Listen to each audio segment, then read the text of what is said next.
ప్రధాన కార్యదర్శిని, అలాగే CI2 అనుబంధంతో మేము రాష్ట్ర మెంబర్గా ఉన్నానండి. అయితే మా వాలంటీర్ వ్యవస్థ ఈ ప్రభుత్వం వచ్చిన దగ్గర నుంచి వాలంటీర్ వ్యవస్థ అన్న మనుగడని ఎక్కడా కనిపించట్లేదండి. గత ప్రభుత్వం వచ్చిన తర్వాత వాలంటీర్లు 2,60,000 మంది వాలంటీర్ని తీసుకున్నారు విధుల్లో. ఆ 5 సంవత్సరాలు వాలంటీర్ చేయని పని అంటూ లేదు. ప్రజల వద్దకు పాలన తీసుకువెళ్ళాం. ప్రతి విషయంలో కూడా వాలంటీర్ లేకపోతే ఏ పని జరగలేదండి ఆ ప్రభుత్వంలో.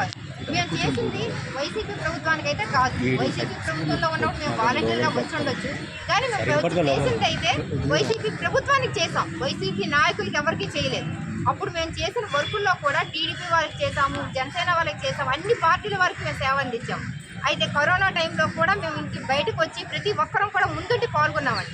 అటువంటిది ఈ కొత్త ప్రభుత్వం కూటమి ప్రభుత్వం వచ్చిన తర్వాత వాలంటీర్ల గురించి ఈ రోజు వరకు ఎటువంటి ప్రకటన ఇవ్వలేదు. మొన్న సడన్గా వాలంటీర్ వ్యవస్థ లేదు అన్న విషయాన్ని బాల వీరాంజన స్వామి గారు చెప్పారండి. అయితే మన ఎలక్షన్స్ ముందు వరకు కూడా వాలంటీర్స్కి 10,000 రూపాయలు జీతం ఇస్తాము, ఉద్యోగ భద్రత కల్పిస్తాము, మేము వచ్చిన తర్వాత మీ వాలంటీర్లు అందరినీ విధుల్లోకి తీసుకుంటామని చెప్పారు.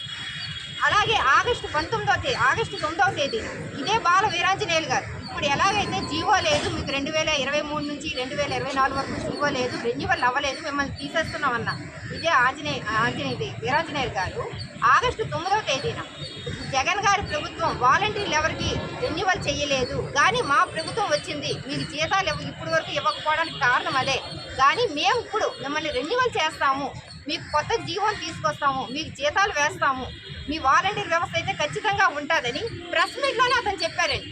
ఈరోజు అతను ఆ జీవోలన్నీ మర్చిపోయి మీకు రెన్యువల్ లేదు, మేము తీసేస్తున్నామని ఒక్క మాటతో వదిలేశారు.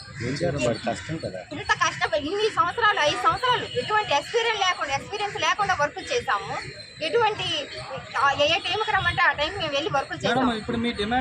మా డిమాండ్ ఏంటి కాదండి, వాలంటీర్లు ఖచ్చితంగా తీసుకోవాలండి. వాలంటీర్లు లేరు అంటున్నారు. మరి మొన్న విజయవాడలో ఇది వచ్చాయి కదండి, వరదలు వచ్చినప్పుడు వాలంటీర్లు ఎలా తీసుకున్నారు మీరు? మరి ఇప్పుడు వాలంటీర్లు లేని వాళ్ళు అప్పుడు కూడా వాలంటీర్లు లేకుండా ఉండాలి కదండి. మరి అప్పుడు అంటే మీకు వరదలు ఏదైనా కష్టాలు వచ్చినప్పుడు మాత్రం వాలంటీర్లు కనిపిస్తున్నారు, మిగతా టైంలో అయితే వాలంటీర్లు మీకు కనిపించట్లేదు. ఇదే జీవో లేదన్నప్పుడు ఒక్క జీవో గవర్నమెంట్ అనేది జీవో ప్రకటించలేదా? ఇప్పుడు 10,000 జీతం ఇస్తామన్నప్పుడు ఎలాగో కొత్త జీవోయే పెట్టాలి. పాత జీవోతో 10,000 జీతం ఇవ్వరు కదా. అదే కొత్త జీవో ఇప్పుడు ఉన్నాయి 2,60,000 వాలంటీర్లు తీసుకొని ఇదే జీవో ఇవ్వచ్చు కదా. లేదా ఉపాధి పథకం అంటున్నారు, మనిషికి 3,000 వేస్తామంటున్నారు. ఆ ఉపాధి ఎందుకండి? ఉపాధి మాకు ఇదే ఉద్యోగస్తులకి మమ్మల్ని నుంచి అదే జీతం ఇవ్వచ్చు కదా. జీతాలు పెంచమని మేము అడగలేదు, మీరే 10,000 ఇస్తామన్నారు, ఉద్యోగ భద్రత ఇస్తామన్నారు. అప్పుడు ప్రభుత్వం రావాలని ఉద్దేశం. ఇప్పుడు ప్రభుత్వం రాగానే వాలంటీర్లు మర్చిపోతున్నారు అంతే. ఇంకా అంతకుమించి ఇక్కడ ఏం జరగట్లేదండి. ఇంతమంది రోడ్డు ఎక్కుతున్నారు, ప్రతి జిల్లాలో 2,60,000 మంది వీధిలోకి వస్తున్నారు, కానీ ప్రభుత్వం కొంచెం కూడా స్పందించట్లేదండి. మాకైతే మా ఉద్యోగాలు ఖచ్చితంగా కావాలి. ఉద్యోగాలు ఇచ్చే వరకు అయితే మేము పోరాడతామండి మాత్రం. ఎందుకంటే మీరు ఇచ్చిన హామీ మీరు నిలబెట్టుకోండి. ఈ రోజు ఈ ప్రభుత్వం నిలబెట్టుకోతే రేపు ఇంకో ప్రభుత్వం నిలబెట్టుకోదు. ఏదో హామీలు ఇస్తారు, మేము అందరూ ప్రజలు నమ్ముతున్నారు, ఓట్లు వేస్తాము, రేపు ప్రభుత్వం వచ్చిన తర్వాత మీ హామీలన్నీ కూడా మీరు మళ్ళీ మర్చిపోతున్నారు.